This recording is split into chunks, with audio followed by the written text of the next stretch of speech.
IBS aad buu ugu faraxsan yahay maanta inuu qayb ka noqdo asaaska degmadan cusub waxaan dhihi karaa degmo cusub oo soo biiri doonta noqon doontaa laakiin ilaan xaafad ku guri iyo 1200 guri ka badan ayada degmo waxay ka baraysaa malaha insha Allah future-ka degmo noqon doontaa waan rajaynaynaa IBS xaafadii koowaad uma aha midaan uu qayb ka noqdo wuxuu ka soo bilaabay oo hooyada apartmentska Safari Apartments oo doctiin maanta transform ku dhacay caasimadii oo idil aad baan u faraxsanahay inaan noqoladii ugu horeyso apartments business bilowda waxa ku soo xigay Safari Village waxa ku soo xigtay maxalliga Safari 2 oo hadda noqon doonta insha Allah ila idinkiis hadda alla gaarsiin sanadka noo dhalan doono oo saarajeyna gudoomiyuhu xarag jarkeeda qayb ka noqon doono oo noqon doonta tallest tower ama maxaa sarta ugu dheer ee wadanka Soomaaliya noqon doonta iyo Jazeera Estate oo xaafad aad u balaaran ah intaas ba IBS qayb uu ka ahaa dhinaca financialka haday ahaan lahayd shirkadda wax dhisaysa Jazeera Real Estate oo gudoomiye Imaan gudoomiyaha u yahay iyo haday noqon lahayd dadka deegaanka noqon doona xaafadan oo qofkii aan markaa guriga bixin karin hal mar IBS u fududeeyay inay iska yareeyaan oo sanado ay ku bixiyaan wadankan waa wadan dhalinyaro waxa horteeda fadhiya dhalinyaro u badan the future-ka dadka guriyaha yeelanaya inay yeeshaan la rabo deegaanka noqdaan waa iyaga dhalinyaro waxa weeyde hadii idinku cuslayd in hal mar guri gadataan IBS ba idin fududeeyay markaan soo dhawaada noo abuura reero cusub haddaan dhaho reerayaal gabdhaha xanaaqay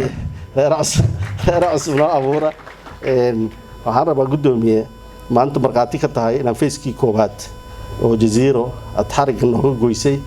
oo maanta dad badan ay furayaashooda qaadan doonaan maanta waxa kale oo noo dhagax dhigtay Jazeera Park oo noqon doonta runtii beer casri ah beer kaliya ma ahane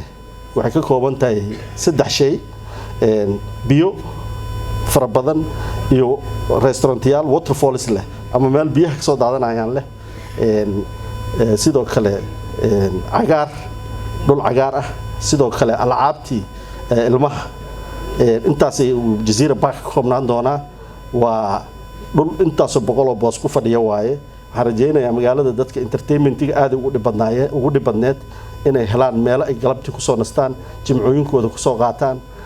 maxaa la yiraahdaa ku nastaan reeruhu Jazeera State Park ayaa inta arintaas insha Allah xalin doona waxaan kaloon halkan rabaa inaan fariin uga diro hadaa ogtiin Soomaalidii naga baxday ee banaanka naga aaday hadda waxa qaxay soo yihiin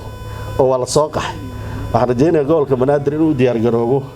hooyada Soomaaliya caasimadda Soomaaliya waa meesha ugu horeysay ku soo hirin doonaan ilaahay idinkiisna waxaan rajaynaynaa in Jazeera State ay qayb weyn ka noqoto soo dhaweyntooda waxaan dadkaas marka message-kan u diraayahay waa ogtiin Soomaaliya waa iska reeguuraa markay meel tagaan waqti yar bay ku haki karaan oo waqti dheer ma joogi karaan marka guriyaha hadda laga asaasay Istanbul ama Nairobi hadda laga wado ama hore Dubai looga sameeyay noo soo qaadmi maayaan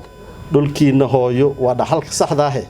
halkan gashada hantidiina hadaa idinku hataa ku dhaqantaan awlaadiina iyo future-ka aan ka dhaxli doona marka inaan laga maalgelin meelahaas wadankeena hooyo dhulkeena hooyo sidii hore maaha amnigiisu hadda waa fiican yahay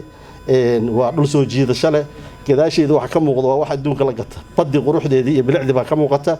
waxaan leeyahay halka noo keena hantida fariintaasaan u dirayaa sidoo kale dhalinyarada Soomaaliyeed ee banaanka wax ku soo baratay iyo kuwa gudaha wax ku bartayba meel kale kuwa gudaha jooganaysa banaanka oo hanqal taagin kuwa banaanka wax ku soo bartana meeshaad boqorka ka noqleed waa dhulkaaga hooye imaan waan leeyahay gudoomiye mar kale waa kaaga mahad celinaynaa sida sharafta leh mugga weyn qiimaha badan ee aad maaragtay ugu soo istaagtay maanta Jazeera State inaad qaybtaada ka qaadatid horumarinteeda waa kaaga mahad celinaynaa waana waxa u taagneed maalmahan oo dhan